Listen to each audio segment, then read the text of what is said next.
Nessa aula, nós vamos abordar os conceitos de conteúdos estáticos e dinâmicos, que representam cenários de funcionamento do servidor das aplicações web.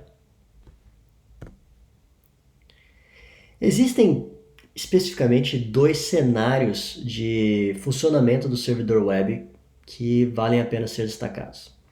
Basicamente, esses cenários eles representam a forma como o servidor web faz para responder às requisições web vindas do cliente. O primeiro cenário é um cenário em que um cliente ele manda uma requisição HTTP para o servidor e o servidor responde essa requisição HTTP para o cliente enviando código HTML, sendo que às vezes pode ser código HTML, imagem, CSS e JavaScript. O detalhe do funcionamento desse servidor é que nesse cenário o servidor basicamente o trabalho dele, o funcionamento dele vai envolver o acesso a um sistema de arquivos. Ele vai recuperar um arquivo HTML, CSS, JavaScript ou uma imagem do sistema de arquivos e vai enviar esse arquivo como resposta à requisição HTTP para o cliente, para o navegador web. No entanto, existe um outro cenário. Esse cenário, se vocês quiserem ter um exemplo um pouquinho mais concreto, ele representa um cenário similar ao que eu mostrei como quando vocês realizam uma busca em um campo de busca de uma aplicação web. Nesse cenário, o servidor ele vai ter um trabalho um pouquinho diferente, porque quando o cliente ele realizar a requisição para o servidor ele não vai simplesmente acessar um sistema de arquivos e procurar por uma resposta. Mas ele vai precisar necessariamente implementar uma camada de processamento de informações, que normalmente vai precisar identificar os parâmetros sendo enviados na requisição HTTP. Esse processamento normalmente ele vai poder fazer acesso, por exemplo, a um sistema de banco de dados, e ele vai utilizar a integração com o sistema de banco de dados, com os parâmetros que foram enviados na requisição HTTP, para construir um código HTML e responder à requisição HTTP. Eu falei HTML, mas poderia ser outros formatos, né, que são utilizados como JSON ou assim por diante. Então é importante observar que esses dois cenários de uso eles são bastante diferentes, de forma que o primeiro cenário, quando o servidor simplesmente precisa acessar o sistema de arquivos, ele representa um cenário que a gente identifica como uso de conteúdo estático. E essa é uma terminologia que é bastante utilizada nas aplicações web, que normalmente a gente serve arquivos HTML, CSS, JavaScript e imagens dentro desse cenário de conteúdo estático, que a gente simplesmente acessa o sistema de arquivos e manda o que tiver dentro do sistema de arquivos como resposta para o navegador web. No entanto, existe um outro cenário, que é o cenário de conteúdo dinâmico. Nesse cenário, a gente necessariamente precisa implementar essa camada de processamento e ela vai ser responsável por gerar um conteúdo que vai ser enviado para o cliente. Então, o servidor ele não realiza simplesmente o acesso ao sistema de arquivos, mas ele precisa implementar toda uma lógica por trás para gerar um conteúdo que vai ser enviado ao navegador. Existem vantagens na utilização dos dois cenários. Quando a gente utiliza o conteúdo estático, normalmente ele se caracteriza por ser mais rápido, visto que ele não exige processamento por parte do servidor. Quando a gente utiliza o conteúdo estático, normalmente a gente pode implementar políticas de cache mais agressivas, porque a princípio normalmente o conteúdo estático ele é caracterizado por não ter muitas alterações em intervalos de tempo. E ele é compatível com a maior parte dos servidores HTTP. O conteúdo dinâmico ele também tem certas vantagens. Por exemplo, ele permite a atualização, que os conteúdos da página sejam atualizados mais rapidamente, e ele permite também que o conteúdo se adeque ao perfil do usuário. Na disciplina, nós focamos bastante na parte de conteúdo estático até agora. No entanto, a parte de conteúdo dinâmico é uma parte vasta que envolve normalmente programação de scripts que são executados dentro do servidor. E basicamente grande parte das aplicações que são utilizadas hoje pelos usuários fins, entre as aplicações mais famosas que vocês devem estar familiarizados, normalmente é implementado uma larga quantidade de scripts ou de programas ou de classes que implementam esse cenário de conteúdo dinâmico, porque eles fazem a atualização rápida de conteúdo. Qualquer postagem do usuário normalmente ela é refletida imediatamente por milhões de outros usuários. E ela também permite que o conteúdo de uma página web ela se adeque ao perfil do usuário, coisa que normalmente é difícil de implementar utilizando apenas o conteúdo estático. A questão que nós vamos destacar daqui para frente é que a implementação de conteúdo dinâmico ela é um pouco mais complicada. E existem determinados padrões de programação no servidor que definem como fazer a entrega do conteúdo dinâmico dentro de um servidor web. E um dos primeiros utilizados foi o padrão do CGI.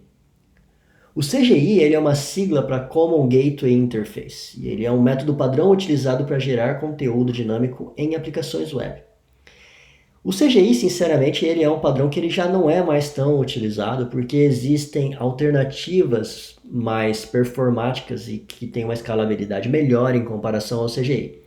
No entanto, eu gosto normalmente de destacar o CGI porque ele é um mecanismo padrão e ele serve para a gente identificar como as tecnologias têm evoluído a partir do que foi definido, da forma como ele foi definido. E para entender o funcionamento do CGI, vamos considerar o funcionamento da nossa arquitetura cliente-servidor, utilizando o protocolo HTTP. Eu tenho o meu cliente que realiza uma requisição HTTP para o servidor gera a resposta para o cliente. Normalmente, os servidores eles são implementados seguindo essa lógica.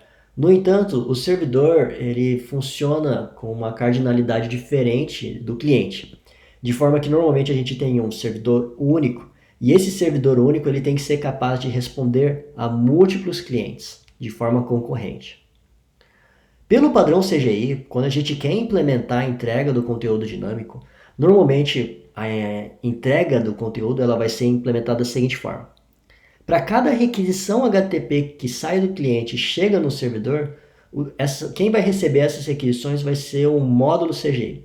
E esse módulo CGI, de uma forma superficial, ele vai gerar um processo dentro do sistema operacional para cada requisição HTTP. E esse processo, basicamente, ele vai executar um script, e esse script vai ser utilizado para gerar o conteúdo dinâmico que vai ser enviado para o cliente, para o navegador web. A esse processo, normalmente, era atribuído o nome de Shell CGI. E uma ilustração simples, tá? Só para tentar abstrair e representar como o CGI ele funciona. Vamos supor que eu tenho um código. Eu exemplifiquei um código escrito em PHP ali, mas poderia ser qualquer outro código que fizesse uma implementação de Hello World, por exemplo. Pelo modelo do CGI, o servidor web ele lançaria um processo dentro do sistema operacional e ele executaria esse script, na verdade esse programa internamente dentro desse processo, e ele utilizaria a resposta desse processo e enviaria essa resposta para o navegador web, de forma que sai a requisição do cliente, chega no módulo CGI. O módulo CGI ele lança um processo Shell CGI e esse processo ele executa o programa que eu defini que deve ser utilizado para responder a requisição HTTP, que nesse exemplo foi um programa PHP.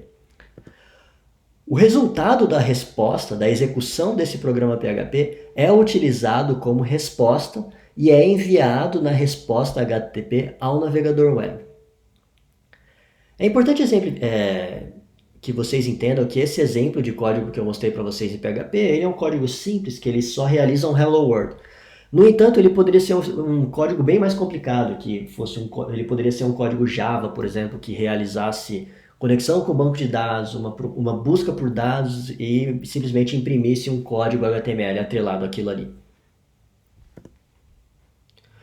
O detalhe do CGI que gerou uma série de limitações e que justificou a evolução desse padrão em outros padrões é que para cada requisição HTTP que chegava no servidor, o sistema operacional ele precisava inicializar um processo, inicializar o sistema de execução do PHP, no caso que eu estou mostrando para vocês, e depois executar o PHP e depois responder a requisição HTTP. E isso daí trazia uma desvantagem, que era uma limitação de escalabilidade, porque relacionada à necessidade de invocar um processo para toda requisição. Atualmente existem alternativas para esse modelo do CGI, que estão relacionadas principalmente a tentar melhorar a escalabilidade desse modelo. E as alternativas que eu mencionei aqui, que eu acredito que são as mais famosas, são o Mod PHP, que é o utilizado pelo PHP no servidor Apache atualmente, o FastCGI, o JE, né, que é o Java Enterprise Edition, que é baseado no modelo de servlets, e o Node.js. O mod PHP, de uma forma superficial também, né, a ideia dele é que ao invés de eu lançar um processo toda vez que chega uma requisição HTTP, o servidor normalmente ele vai ter um pool de processos com o PHP já pré-carregado, né, com o ambiente de execução do PHP já pré-carregado. Dessa forma, ele pula o overhead de necessidade de lançar um processo novo e começar a inicializar esse processo para executar o script que vai responder à requisição HTTP. E de certa forma isso daí melhora também a performance em comparação ao CGI. O FastCGI, que é o modelo FCGI, ele também segue a mesma abordagem. A ideia é tentar reaproveitar processos de forma que os processos eles não são atrelados diretamente à requisição HTTP, né? Quando chega uma requisição, ele usa um processo para responder essa requisição, só que quando a requisição termina, o processo ele continua vivo e ele é reutilizado em outras requisições, de forma similar ao mod PHP. E normalmente esse processo ele também já vai ter inicializado o ambiente de execução necessário para executar o script que vai gerar o conteúdo dinâmico para responder ao cliente. O modelo do Java Enterprise Edition, ele é um modelo baseado no conceito de servlets e de uma forma simplista também, só para tentar ilustrar para vocês o significado de como ele funciona, né? É que ao invés dele utilizar processos para responder às requisições, ele utiliza threads, que tem um custo operacional menor e que elas conseguem também reaproveitar a inicialização da máquina virtual Java de threads anteriores, na verdade do processo servlet geral que lança as threads. O último modelo que eu gostaria de mostrar para geração de conteúdo dinâmico é o modelo do Node.js. Eu não vou explicar ele em detalhes, mas de forma geral ele é baseado num conceito que era chamado de Blocking I/O, né? Quando a gente utiliza servlets pura e simplesmente PHP. Esses modelos eles são baseados num paradigma de Blocking I/O, né? Que é a entrada e saída bloqueante, que significa que as threads ou os processos, enquanto eles estão realizando a entrada e saída no sistema operacional para fazer um acesso a banco de dados ou ao sistema de arquivos, por exemplo, esses processos e threads eles ficam paralisados, eles ficam em estado de dormência, aguardando o tempo para o que a entrada e saída seja finalizada para eles poderem ser finalizados. O Node.js, por outro lado, ele usa um paradigma de non-blocking I/O, né, que é a entrada e saída não bloqueante, de forma que o processo geral que é utilizado para responder às requisições HTTP, ele não fica paralisado dada a realização de uma entrada e saída, mas ele fica sempre em execução. Ele utiliza um loop de eventos e uma fila de entrada e saída para realizar acesso direto ao banco de dados. O que é argumentado pelo pessoal que usa o Node.js é que o uso desse modelo de aplicação ele poupa processamento contextual, porque não vai ficar tendo uma thread ou um processo paralisado por causa de entrada e saída. Né? O processo de resposta às requisições HTTP é um processo contínuo que usa uma ideia de eventos e de escopos que é meio que padrão no JavaScript para tentar usar um processo único, uma thread única para responder a múltiplas requisições HTTP, que é diferente dos outros modelos anteriormente utilizados. É importante observar também que a característica de non-blocking I/O ela não é uma característica só do Node.js. Existem outros frameworks que também implementam isso em outras linguagens de programação. Mas eu só estou usando para ilustrar o cenário aqui do Node. Outras informações interessantes de vocês procurarem estão relacionadas à segunda versão do HTTP, que é uma versão atualizada. E eu deixo um link de um blog post que ele contém umas informações sobre o HTTP 2.0 de uma forma bastante direta e didática que vocês podem utilizar, né? No blog.kaelon.com.br/as fantásticas novidades do HTTP 2.0 e do SPIDY,